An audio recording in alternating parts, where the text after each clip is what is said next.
If you don't have an iPhone, you don't have the App Store. So you don't have the world's largest selection of apps that are this easy to find and this easy to download right to your phone. So it can be almost anything, like a boarding pass, or do almost anything, like pay for your coffee.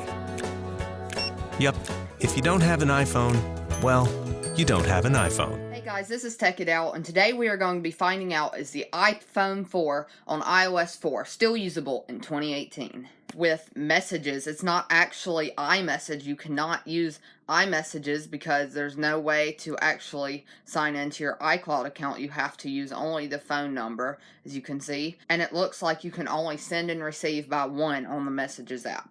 So I mean, it would be usable if you're only going to use SMS messaging, but there is no iMessage on the iOS 4 iPhone 4, so that kind of sucks. So the next thing we're going to look at is the camera application, and then we will look at the photos that it took. You can actually record. This is pretty cool. You can record and turn the flash on and off while you're recording. It's actually really cool.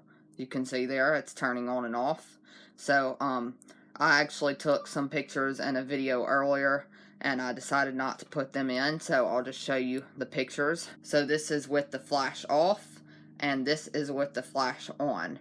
And then, I'm not going to show you a video today, but the camera is really not that bad. Something I found was really cool about the iPhone 4 is that it was the first iPhone to have a 64GB capacity option. The iPhone 3GS only had a 32GB option, so that's pretty neat that you can get 64 gigs. This is actually the 32GB version, as you can see here.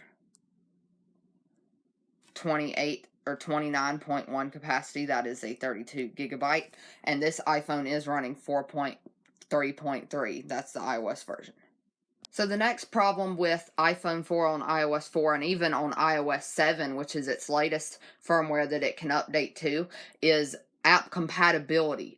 As you can see, none of these apps are the latest version, and some apps won't download at all. So I'm just going to go into Instagram and even see if it works.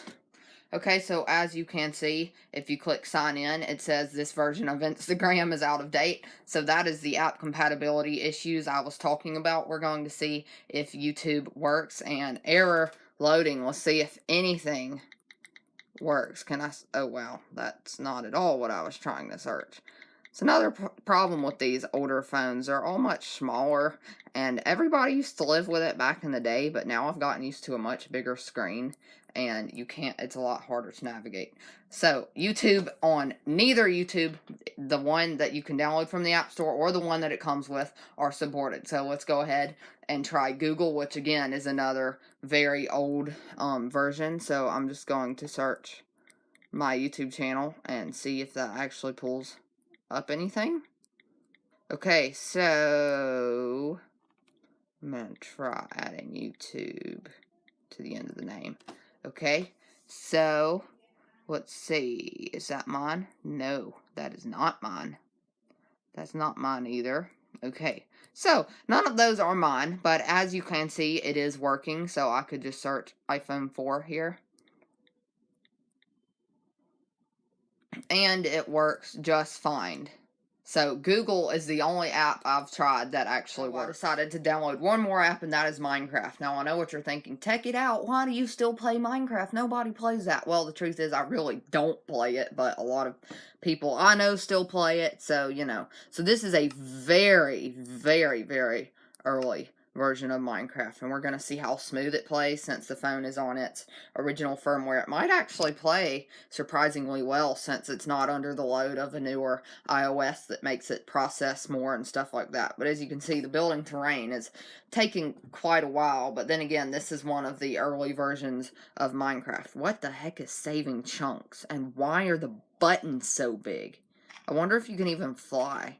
Wow, I've never use such an early version of Minecraft. That's crazy.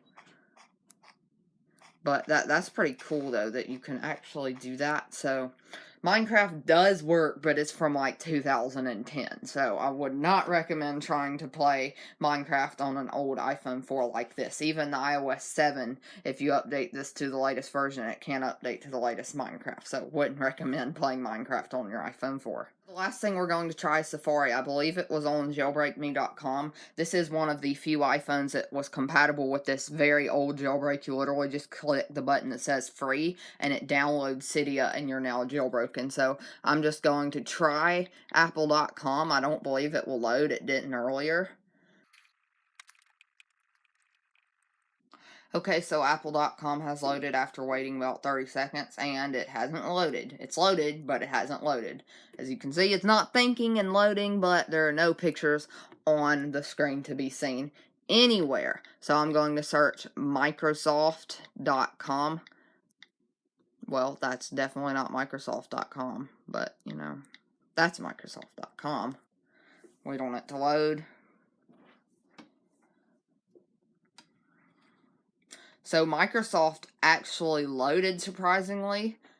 Okay, so like I said, Microsoft loaded, but there are no pictures. So if you saw a little jerk there in the video, that's because my mom came in and interrupted the video for a second. So Safari is, I mean, if you have to make it do, it will work, but I definitely would not recommend using it as a daily driver. Just like everything Apple Pro says, I really don't know how people used to live with phones these slow. I mean, I don't think it was that slow when you got it, because web browsers have gotten more complicated and more complex to load and stuff too. But really, it's not that fast in today's world, but it probably was the fastest in yesterday's world, or, you know, more like 8 years ago. One thing that is really cool that I forgot to mention was this was actually the first iPhone to have a frontal camera, as you can see there, and I'll just go ahead and turn it on here, and we've got a front-facing camera that's working, as you can see there.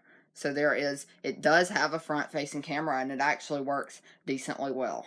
So something I found was really cool about the iPhone 4 is that it was the first iPhone to have a 64 gigabyte capacity option. The iPhone 3GS only had a 32 gigabyte option. So that's pretty neat that you can get 64 gigs. This is actually the 32 gigabyte version, as you can see here. 28 or 29.1 capacity, that is a 32 gigabyte, and this iPhone is running 4.3.3. That's the iOS version. So thanks for watching this video, guys. As usual, I hope you enjoyed it, and I actually worked really hard on this video. Some of the shots I got, I've actually been spending like the past 2 hours filming this video, so please drop a like on this video if you enjoyed it. Yes, little thumb, I barely have any space to put my hand in there anyway. So I hope you enjoyed this video. Please like it and subscribe to my channel by hitting the little button down below. If you have any questions, leave it in the comments below. I hope you enjoyed it. I'll catch you in the next video. Peace.